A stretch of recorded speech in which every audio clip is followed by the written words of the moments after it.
जय राम, श्री राम जय जय Ram. 5 August.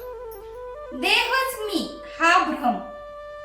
आपण कोण, आपले कर्तव्य काय हे कळणे जसे व्यवहारात जरूर असते, तद्वतच परमार्थात सुद्धा मी कोण हे कळले पाहिजे. ज्याला मी माझे म्हणतो तो मी नव्हे खास. माझा देह म्हटल्यावर मी त्याहून निराळाच नव्हे का? देहाला ताप आला तर मला ताप आला, देह वाळला तर मी वाळलो असे म्हणतो.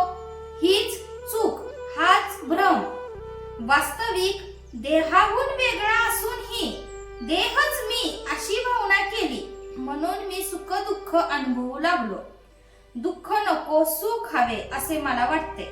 याचा अर्थ माझे मूळचे स्वरूप हे नित्य सुख रूपच असले पाहिजे. नदीच्या पात्रातले पाणी आणि तिथूनच भांड्यात आणलेले पाणी दोन्ही एकच. पण भांड्यातल्या पाण्याला चव किंवा स्वाद निराळाच येत असेल तर भांड्यात घाण आहे असे आपल्याला समजते. तसे सुखरूप असणाऱ्या आत्म्याचाच अंश असलेला जीव दुःखरूप झाला याचे कारण देहसंगती. एका गृहस्थाची बायको बाळंत झाली तेव्हा त्याच्या मित्राने डॉक्टरची मदत आणि अशा इतर अनेक बाबतीत धावपळ केली, पण त्याने सोयर मुळीच पाळले नाही. त्या मित्राप्रमाणे आपण देहाबाबत वागले पाहिजे. एखादे झाड काढायचे असेल आणि ते पुन्हा वाढू नये अशी इच्छा असली तर त्याची पालवी वरवर खुडून काम होत नाही. त्याच्या मुळाला पाणी घालणे बंद केले पाहिजे. तद्वतच संसारूपी वृक्षाला आम्ही अभिमानाचे पाणी वारंवार घातल्यामुळे तो इतका फोपावला आहे, तो अभिमान नष्ट केला पाहिजे. मी कर्म केले हा भ्रम टाकून दिला पाहिजे.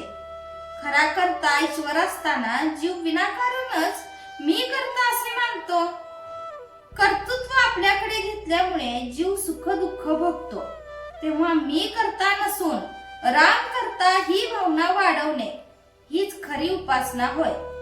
आपल्या आयुष्यात ज्या ज्या गोष्टी घडतात त्या सर्व भगवंताच्या इच्छेनेच घडतात अशी पूर्ण खात्री झाली की मग सुख दुःख उरत नाही.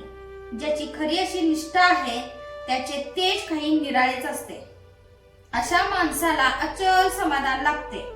किंबहुना हेच साधुत्वाचे मुख्य लक्षण जाणावे. हे आपल्या अंगी यावे म्हणून साधनाची सर्व खटपट असते. खरोखर तुम्हा सर्वांना आता पुन्हा एकच सांगतो की सदैव नामात राहण्याचा प्रयत्न करा आणि नीतीला धरून राहा. त्यानेच तुम्हाला भगवंत भेटेल. परमार्थात नीतीला, शुद्ध आचरणाला फार महत्व आहे. जो शुद्ध मनाने परमेश्वराचे चिंतन नामस्मरण करतो त्याला सहाय्य करायला परमेश्वर सदैव तत्पर असतो. आपण त्या परमेश्वराला शरण जाऊन त्याच्या नामाचे प्रेम मागूया. दीनदयाळ भक्तवत्सल परमेश्वर कृपेचा वर्षाव करील याची खात्री बाळगा. जय जय रघुवीर समर्थ. आजची बोधवाक्य. नामस्मरण समजून करावे. समजून म्हणजे राम करता या भावनेत राहून.